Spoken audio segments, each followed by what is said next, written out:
တဲ့သူအပြုံးမျက်နှာကျိုးသားလာတဲ့ရှမ်းကလေးစားတဲ့သမင်းစံတော်မြင်ရှင်းရှင်းပြောတတ်တာတို့ရှာပဲအညာတို့ရဲ့တောင်းပေါ်မြေမှာပဲပုတ်ဆိုင်လိုက်ခဲ့ပါရင်စေချင်တဲ့ရိုးရာတင်စေချင်တဲ့ချမ်းသာတောင်းပေါ်မြေစီလိုက်ခဲ့စမ်းပါလားအချိန်တန်အိမ်ပြန်ရမယ်အကိုကတောင်းပေါ်သားပါအကျဉ်းနာတွေပြန်ခါနီးမှနေဆုံးချက်ပါ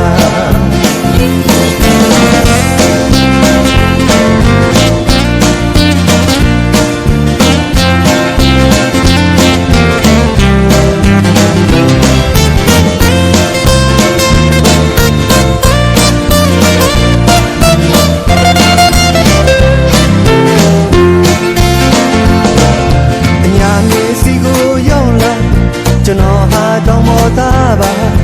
ပညာသင်နေမှန်းလို့တက္ကသိုလ်မှာကြုံလာဆုံးလာတနေ့မှခင်မင်တာတွေစားလာအညာသူရဲ့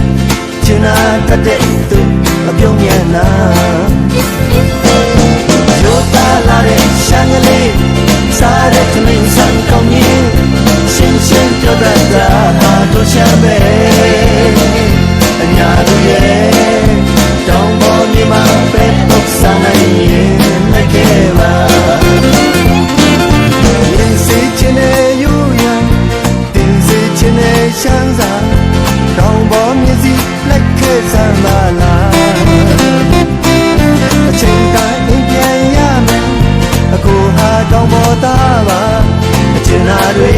ပြန်ခါနီးမှနေဆုံးဖြတ်ပါအကျဉ်းနာတွေပြန်ခါနီးမှနေဆုံးဖြတ်ပါ